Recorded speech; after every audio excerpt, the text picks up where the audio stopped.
ক্ষমতায় গেলে পরিবারতন্ত্র থেকে বের হওয়ার ঘোষণা। তারেক রহমানের শরিকদের সঙ্গে আলোচনা করেই রাষ্ট্র সংস্কারের প্রস্তাব। আগামীর বাংলাদেশে আর কোনো ব্যক্তি এমনকি প্রধানমন্ত্রীও স্বৈরাচারী হয়ে ক্ষমতার অপব্যবহার যেন করতে না পারে। আওয়ামী লীগের মতন পরিবারতন্ত্র বা অলিগার্কি তৈরি হবে না। সমস্ত রাজনৈতিক দলগুলো একমত হয়েই আমরা আমাদের 31 দফা প্রণয়ন করেছিলাম। অন্তর্বর্তী সরকারের মেয়াদ যত কম হয় ততই ভালো। সংস্কার গতির উপর নির্ভর করছে জাতীয় নির্বাচনের দিনক্ষণ। এএফপিকে প্রধান উপদেষ্টা কপ সম্মেলন শেষে ঢাকায় ফিরলেন doctor Yunus. That's a promise that we made that as soon as we are ready, we'll have the elections so the elected people can take over, run the country. We are the interim government, so our period should be as short as possible. দেখছিলেন প্রধান শিরোনাম। রাত 11টার সময় সঙ্গে আছি আমি গোলাম রাব্বি।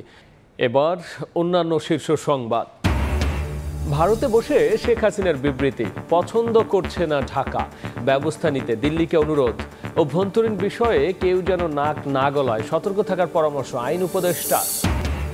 আইন করে কুইক রেন্টালে দায় মুক্তি অবৈধ ছিল, চুক্তি পুনর্মূল্যায়ন করতে পারবে সরকার। হাইকোর্টের রায়, লুটপাটের জন্য এই বিশেষ বিধান, দাবি রিটকারীর। এবং টঙ্গীতে হাজতখানায় বসে 19 লাখ টাকা লেনদেন, পুলিশের মধ্যস্থতায় আদায়ের অভিযোগ আইনজীবীর। কনস্টেবল বরখাস্ত, আরও 2 পুলিশকে শাস্তি।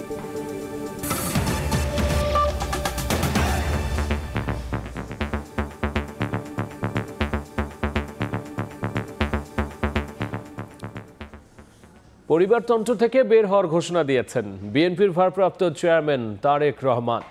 বিকেলে রাষ্ট্র সংস্কারের 31 দফা নিয়ে সেমিনারে তিনি বলেছেন, পরপর 2 বারের বেশি প্রধানমন্ত্রী না থাকার বিধান সংবিধানে যুক্ত করবে বিএনপি।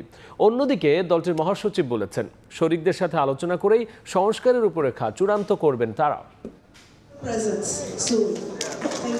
রাষ্ট্র কাঠামো মেরামতের 31 দফা প্রস্তাবনা নিয়ে বৃহস্পতিবার এক সেমিনার আয়োজন করে বিএনপি। রাজধানীর বনানীর একটি হোটেলে সেই সেমিনারে যোগ দেন রাজনীতিবিদ, শিক্ষক, বুদ্ধিজীবী, সুশীল সমাজ সহ বাংলাদেশে নিযুক্ত বিভিন্ন দেশের কূটনীতিক।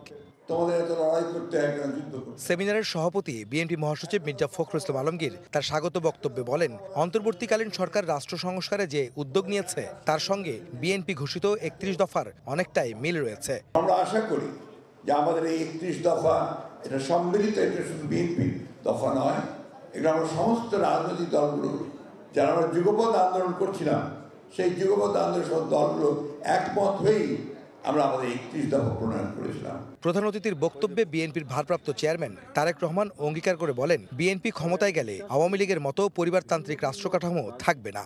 জনগণের ভোটে বিএনপি যদি সরকার গঠন করে, আপনারা দেখতে পাবেন আমাদের 31 দফার আলোকে জনগণের ক্ষমতায়ন ও অংশীদারিত্বের রাজনীতি, রাষ্ট্রে যদি রুল অফ ল থাকে, অ্যাকাউন্টেবিলিটি অ্যান্ড গুড গভর্নেন্স থাকে, তাহলে ন্যাচারালি সেখানে সাস্টেনেবল এবং ইনক্লুসিভ ডেভেলপমেন্ট হবে। আওয়ামী লীগের মতন পরিবারতন্ত্র বা অলিগার্কি তৈরি হবে না। কোনো সরকারই যেন স্বৈরাচার হয়ে উঠতে না পারে, সে কারণে প্রধানমন্ত্রী সহ সবাইকে জবাবদিহিতার আওতায় আনার কথাও জানান তারেক রহমান। সর্বোচ্চ চেষ্টা থাকবে আমাদের আগামীর বাংলাদেশে আর কোনো ব্যক্তি এমনকি প্রধানমন্ত্রীও স্বৈরাচারী হয়ে ক্ষমতার অপব্যবহার যেন করতে না পারে বা পারবে না। রাষ্ট্রের সর্বোচ্চ পর্যায় থেকে শুরু করে সরকারের প্রতিটি লেভেলে চেষ্টা করা হবে নিশ্চিত করতে কেউ জবাবদিহিতার ঊর্ধ্বে নয়, কেউ আইনের ঊর্ধ্বে নয়। বাংলাদেশের স্বৈরাচারী ব্যবস্থা যেন আর পুনরাবৃত্তি না ঘটে, সেটি নিশ্চিত করতে বিএনপি সংবিধানে এমন ব্যবস্থা রাখতে চায় যাতে কেউ পরপর 2 বারের বেশি প্রধানমন্ত্রী হতে না পারে। আমরা আইন, বিচার ও নির্বাহী বিভাগের মধ্যে ক্ষমতার ভারসাম্য রাখতে চাই। সব শ্রেণী পেশার মানুষকে ঐক্যবদ্ধ হয়ে দেশ গঠনে ভূমিকা রাখার আহ্বান জানান বিএনপি নেতারা। দ্বিকক্ষ বা বাইক্যামেরাল পার্লামেন্ট সিস্টেম। আহমেদ সালেহীন, সময় সংবাদ, ঢাকা। অন্তর্বর্তী সরকারের মেয়াদ যত কম হয় ততই ভালো বলে মন্তব্য করে প্রধান উপদেষ্টা ডক্টর মোহাম্মদ ইউনূস বলেছেন, রাষ্ট্র সংস্কারের গতির উপর নির্ভর করছে জাতীয় নির্বাচন। আজারবাইজানের বাকুতে জলবায়ু সম্মেলনের ফাঁকে এএফপিকে দেয়া সাক্ষাৎকারে তিনি এমন মন্তব্য করেন। আজারবাইজানের রাজধানী বাকুতে শুরু হয়েছে জলবায়ু সম্মেলন। এতে যোগ দিতে বাকুতে অবস্থান করছেন বাংলাদেশের অন্তর্বর্তীকালীন সরকারের প্রধান উপদেষ্টা ডক্টর মোহাম্মদ ইউনূস। সম্মেলনের সাইডলাইনে এরই মধ্যে বেশ কয়েকজন বিশ্ব নেতার সঙ্গে বৈঠক করেছেন তিনি। বুধবার বার্তা সংস্থা AFP-কে এক সাক্ষাৎকার দেন ডক্টর ইউনূস। এ সময় বাংলাদেশের জাতীয় নির্বাচন প্রসঙ্গ উঠে আসে। সাক্ষাৎকারে ডক্টর ইউনূস বলেন, সংস্কারের গতি ঠিক করবে নির্বাচন কত দ্রুত হবে। শেখ হাসিনা সরকারের পতনের পর বাংলাদেশের নতুন সরকার নির্বাচনের আগে কিছু সংস্কার প্রয়োজন বলে মনে করেন অন্তর্বর্তী সরকারের প্রধান উপদেষ্টা। সংবিধান সংশোধন, সরকার, সংসদ ও নির্বাচনী নিয়মাবলীর সম্ভাব্য সংস্কারের বিষয়ে দ্রুত সবার ঐকমত্যে পৌঁছানো দরকার বলে উল্লেখ করেন তিনি। এদিন আবারও অন্তর্বর্তী সরকারের মেয়াদ যত কম হয় ততই ভালো মন্তব্য করে ডক্টর ইউনূস বলেন, অন্তর্বর্তী সরকার দ্রুত নির্বাচন দেওয়ার পাশাপাশি দেশকে গণতান্ত্রিক ভোটের দিকে নিয়ে যেতে কাজ করছে। That's a promise that we made that as soon as we are ready, we'll have the elections so the elected people can take over, run the country. We are the interim government, so our period should be as short as possible. বাংলাদেশের নির্বাচন প্রসঙ্গ ছাড়াও জলবায়ু ইস্যুতে কথা বলেন শান্তিতে Nobel জয়ী ও ক্ষুদ্র ঋণের পথিকৃৎ ডক্টর ইউনূস। জলবায়ুর বিরূপ প্রভাবে ক্ষতিগ্রস্ত দরিদ্র দেশগুলোর ক্ষতি পোষাতে ধনী দেশগুলোর কাছে অর্থ চাওয়া অনেকটা লজ্জার উল্লেখ করে পৃথিবী ও মানুষের জন্য কল্যাণকর একটি নতুন অর্থনৈতিক কাঠামোর প্রয়োজনীয়তার কথা তুলে ধরেন তিনি। রাইসা জান্নাত, সময় সংবাদ। হযরত শাহজালাল আন্তর্জাতিক বিমানবন্দরে এবার প্রবাসী কর্মীদের জন্য ওয়েটিং লাউঞ্জ উদ্বোধন করেছেন প্রধান উপদেষ্টা ডক্টর মোহাম্মদ ইউনূস। তিনি বলেছেন, এখন থেকে বিদেশ যাত্রার সময় দুশ্চিন্তামুক্ত আরামদায়ক ভ্রমণ হবে। জলবায়ু সম্মেলনে অংশগ্রহণ শেষে রাত ৮টার পর আজারবাইজান থেকে ঢাকায় পৌঁছান প্রধান উপদেষ্টা। বিমানবন্দরের মাল্টিপারপাস পার্কিং ওয়েটিং লাউঞ্জ উদ্বোধন করেন তিনি। এ সময় উপস্থিত যাত্রীদের উদ্দেশ্যে সংক্ষিপ্ত বক্তব্য রাখেন ডক্টর ইউনূস। তিনি বলেছেন, বিদেশ যাত্রার সময় বিমানবন্দরে এসে লম্বা সময় অপেক্ষার ঝক্কি নিরসন করবে এই লাউঞ্জ। অল্প সময়ের মধ্যে এই উদ্যোগ বাস্তবায়ন করায় সংশ্লিষ্ট সবাইকে তিনি ধন্যবাদ জানিয়েছেন।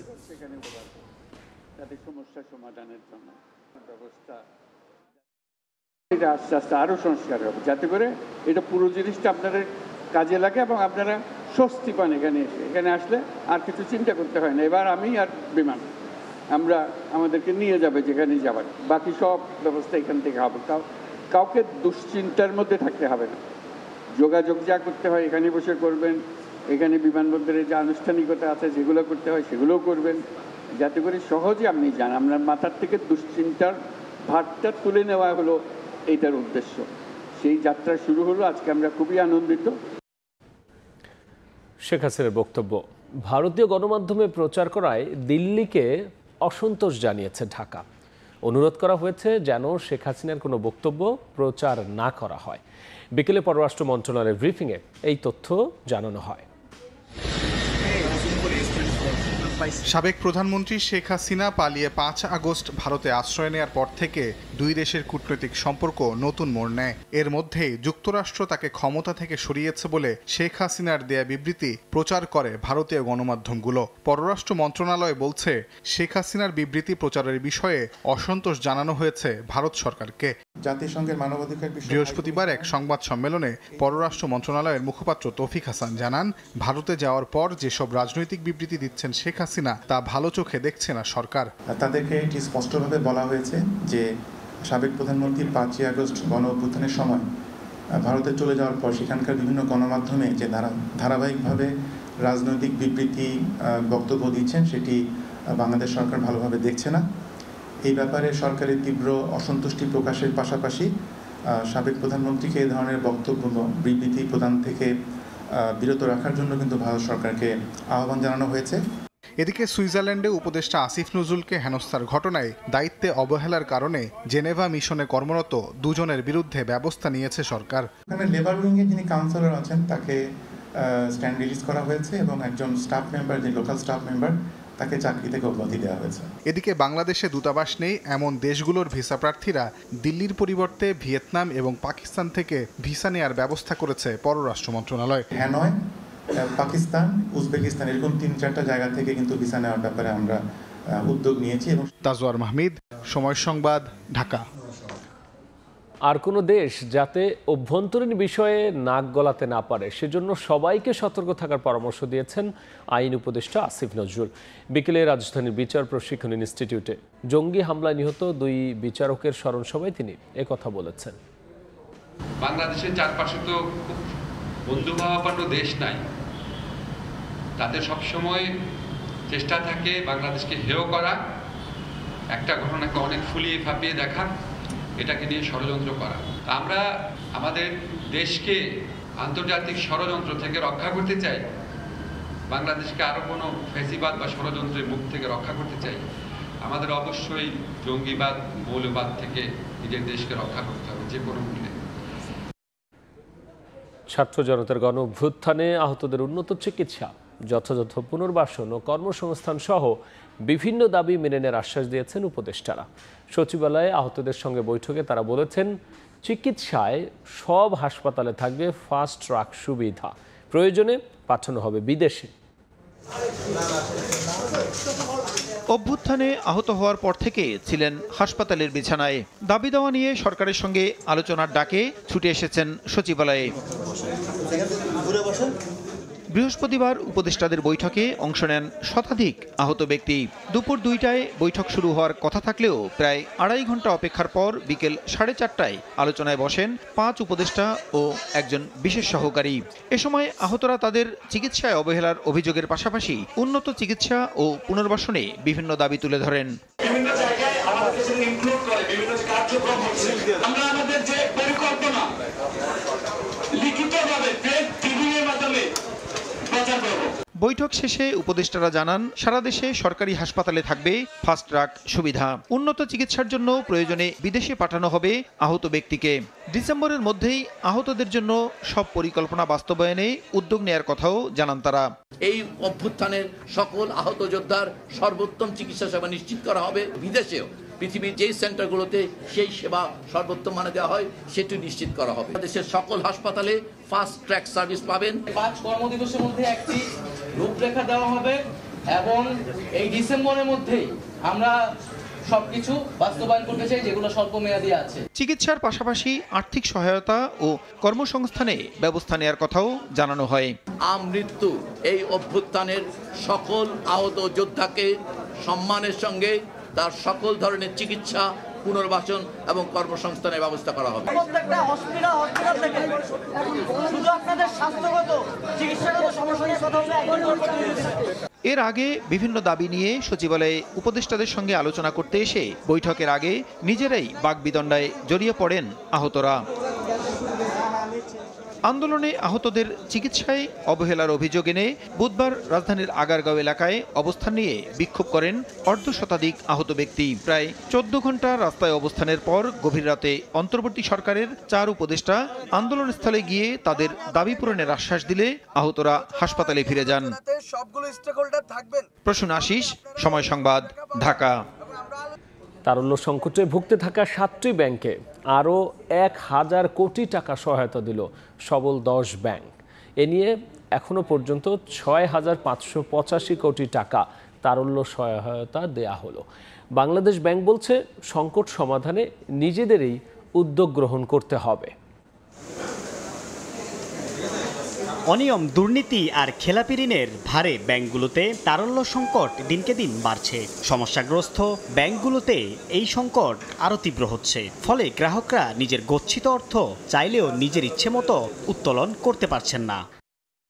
এমন বাস্তবতায় দুর্বল 7টি ব্যাংকে নিজে গ্যারান্টর হয়ে বৃহস্পতিবার 1000 কোটি টাকা সহ এখন পর্যন্ত মোট 6585 কোটি টাকা তারল্য সহায়তা দিল বাংলাদেশ ব্যাংক। সোনালী, পূবালী, ঢাকা সহ মোট 10টি সবল ব্যাংক এই সহায়তা দিয়েছে। যতটুকু সম্ভব বাংলাদেশ ব্যাংক তাদেরকে সহায়তা করবে, কিন্তু ব্যাংকগুলোকে তার নিজের সমস্যা উত্তরণের জন্য নিজের একটা পরিকল্পনা থাকতে হবে। কোনো ব্যাংক যদি মনে করে তার কাছে এই 1000-2000 কোটি দিয়েও সে উত্তরণ করতে পারবে না, সেক্ষেত্রে বাংলাদেশ ব্যাংক কি করতে পারে?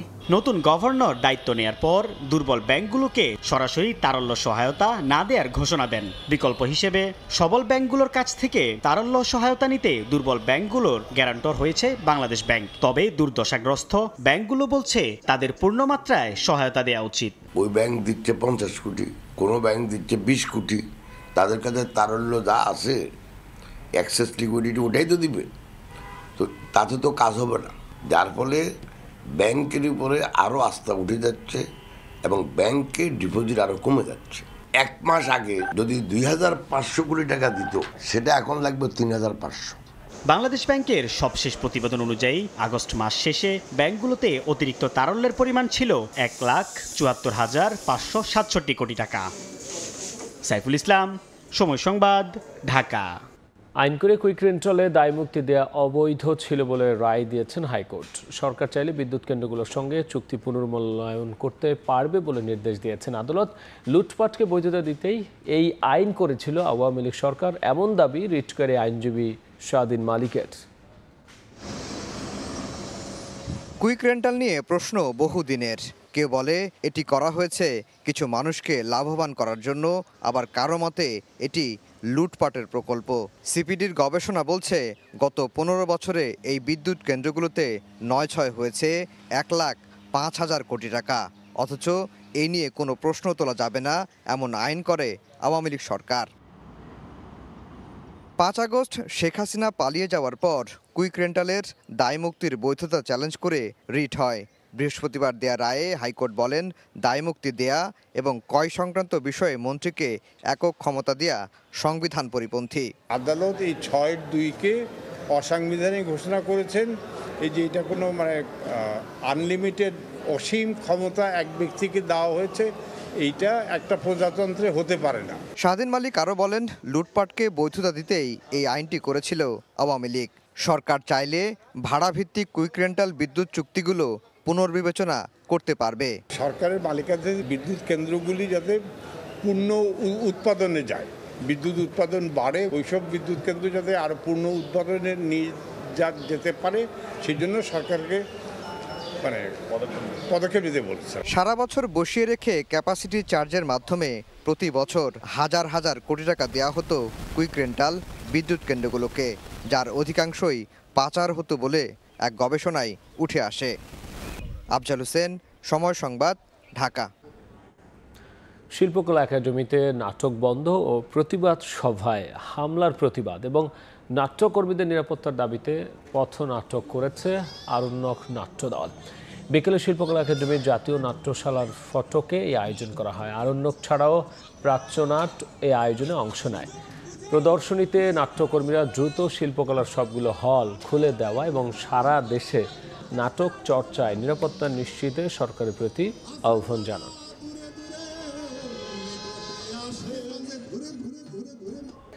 বোমা আতঙ্কে ভারতের নাগপুর থেকে কলকাতাগামী ইন্ডিগোর একটি ফ্লাইট রায়পুরে জরুরি অবতরণ করা হয়। 187 যাত্রী ও 6 ক্রুবাহী ফ্লাইটে বোমা হামলার হুমকির পর ছত্তিশগড়ের রায়পুর বিমানবন্দরে জরুরি অবতরণ করে বলে জানায় সংবাদ মাধ্যম দ্য হিন্দু। পরীক্ষা নিরীক্ষার জন্য উড়োজাহাজটি তাৎক্ষণিকভাবে নিরাপদ স্থানে নেওয়া হয়। কারিগরি কর্মীদের পাশাপাশি বোম স্কোয়াডের সদস্যরা পর্যবেক্ষণ শুরু করেন, তবে কোনো বিস্ফোরক পদার্থ এতে পাওয়া যায়নি।